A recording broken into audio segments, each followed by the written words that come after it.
Hello everybody, this is Monstertaming coming at you with another Kindred Fates video. This time we're going to be doing a breakdown of Caustic Cloud. This is something that has been suggested by a viewer named Onlyboy.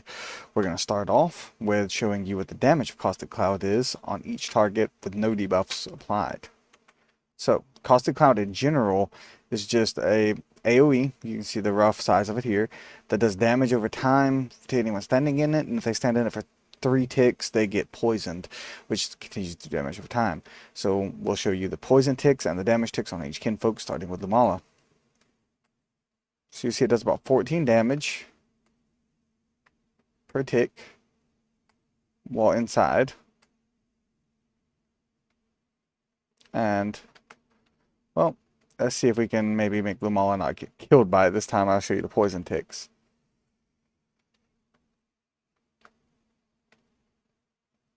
Well, I'm fairly certain it does 21 damage to Lumala with poison tick. Yep, 26 damage. Sorry, I was just slightly off. Alright, and then I'll see you guys in the next one. Next up, we have Slifer. Slifer should move around more, so we'll probably get to see more about Slifer. Slifer does 19.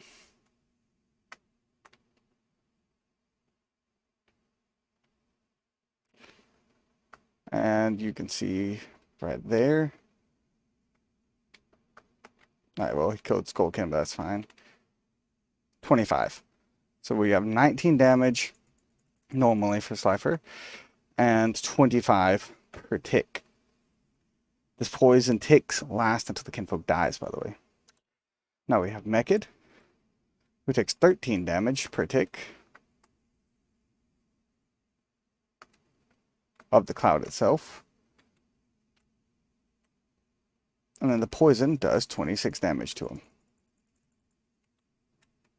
Before we go on to Shovelet, I want to note something that's particularly important when dealing with Shovelet and Mekid, is Mekid and the Shovelet are normally very hard to damage, but with Caustic Cloud, actually poisoning them ignores their defense and just bases off their maximum health. With Shovelet also has the rest ability, and if he uses that, then you got to be careful because he can actually remove the poison even without Chrysantidote. So, 11 damage from the cloud itself.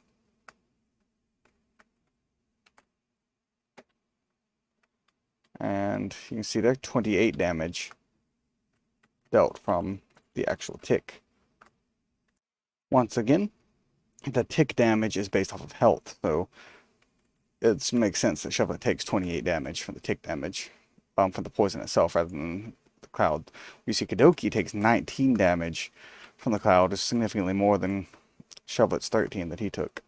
He took 24 damage, capping off to the side there a little bit from the tick, which is less than what Shovelet took when Shovelet took 28. Now for using this against Skullkin, we have it doing 18 damage per cloud tick. Oh, poor Skullkin died, so we didn't get to see the actual tick of it. It's 20 something in the background, we saw it there. Come on. 24, I'm pretty sure. And then since we're right here, we'll just go straight on to Ember. Doesn't matter if he kills me, I just want to get him poisoned. 16.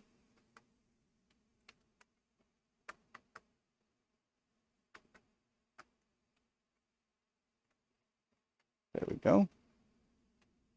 He's 26 per hit there. That sums it up for all the damage. Now, for the counters, the first most obvious is to use Chrysantidote. You only have one item per kinfolk, so Chrysantidote should go on the kinfolk you plan to counter Skullkin with. I personally prefer to have Chrysantidote on a Skullkin to counter a Skullkin if that's what I'm expecting, but Slifer is not a bad choice either, in my opinion. Use Chrysantidote on to help counter Caustic Cloud. For a little bit of a tactic you can do. Now, let's just pretend this is an actual match. Lumala's running around, and I'm having a hard time actually landing it on him. Something you can do is you can do this, debuff them through it, throw a homing blast through it, debuff them through it, you know, throw your normal attacks through. It works a lot better when you're fighting actual players who aren't able to actually see what you're doing, because the AI, you know, they can see through it. And it adds a little bit of a trickery game to Skulkin. That's kind of where his dark type trickery comes in my opinion, is this Caustic Cloud. You can use it as a smoke screen of sorts. So if we're fighting this Lumal in a real game, you can do something like bam, bam, bam, and then just get like into it a little bit. But if you're fighting something like Ember, you really do not want to get into the cloud, because that Ember could just drop an explosion in the cloud. But if you're fighting something like Lumala, or especially a Kadoki, I'll see if I can get this AI to cooperate with me and show you what I mean with Kadoki. Alright, come on Kadoki, let's have a fight. See, with Kadoki like this, he sends a stunner flies after you. They're basically powerless whenever you put them into the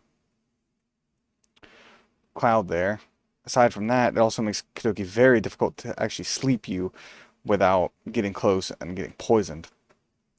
This is probably the best combo I can think of with Caustic Cloud, is to just drop it, use Startle, and then use Homing Blast, and just cycle around, maybe teleport away when you're getting low on health or something like that. I find it works really good on maps like Forest, where you have like wide open spaces like this, because like there's nowhere to go to dodge my attacks. You see like this Lumala, they literally can't do anything. They don't know when I'm going to use Startle, so they can't dodge it, because Startle's instant. Homing Blast is normally pretty easy to dodge, but it makes it more difficult to dodge when you don't see it coming until it's already through the Caustic Cloud. Caustic Cloud can also be used with anybody using Homing Blast do it, so Slifer, Lumala, anything like that will also work just as well with their Homing Blast going through it, although you'll have to switch to them, obviously. And they don't have the same range as Startle does. Like, I'm pretty sure that Roar, let's test this out right here. Roar does not reach to the other side. Like, I could hit Lumala here with Startle, like that, and then proceed to do my tactic that I mentioned. But with Roar, it just doesn't work like that, so it's not quite as good with other debuffs as it is with the Startle itself. They do plan on changing debuffs soon, so I'm not sure if they're going to change the range of them. If they do change the range of them, then that's something you'll need to take into account in the future. The best uses, in my opinion, are against high HP enemies. Like, look at Mekid. He's not very easy to deal damage to. My normal attacks are barely hurting him. He's getting all up on me like this. But then if I just poison him and run away, or Shovelet's an even better example. Shovelet has an even harder time doing this without rest. If you just do this to Shovelet, you can probably teleport back away from him a little bit. He's going to come at you probably, honestly, not too different than what he's doing here. You just pelt him with Homing Blast, keep running, and then the Shovelet's not going to get me again. He's not going to be able to hurt me, yeah. So that's my favorite ways to use it. You can also use it defensively against something like Slifer. If you think a Slifer is going to be coming and rushing you down, then as long as you don't have a Xanthodote on you, Skulkin is a pretty good example of... Let me see if I can get the Slifer to cooperate. See, if I do this, the Slifer rushed me, and now he's having trouble doing anything, and he just dies. Most players aren't going to be that dumb where they just stay in your poison and get killed, but you saw the general idea there. The Slifer had two choices: either leave me alone and maybe go for a Homing Blast that they had equipped, or they would just have to switch Kinfolk or run away, because that I could just pelt them and use my Homing Blast, and they couldn't get close to me because I could just dart in and out of my poison as needed. But yeah, overall, I think that about covers the basic and intermediate uses of Caustic Cloud. I'm sure there's more detailed, advanced tactics that will be discovered in the future, but this is how I've been using Caustic Cloud so far with the abilities that we have on hand, and it's been working out pretty good for me, making Skulkin one of my most powerful and favorite kinfolks. I really try to target down an enemy Skulkin if I see them, because of how powerful Caustic Cloud is. It has great combo potential there. Hope you guys enjoyed this new series. If you did, please leave a like and a comment, let me know, so I know to continue doing more series like this. You can also leave a recommendation of what ability you would like to see covered next, and I will see you all next time. This has been Monstertaming Bisloba, signing off. Hope you have a wonderful day. Goodbye. God bless. See ya.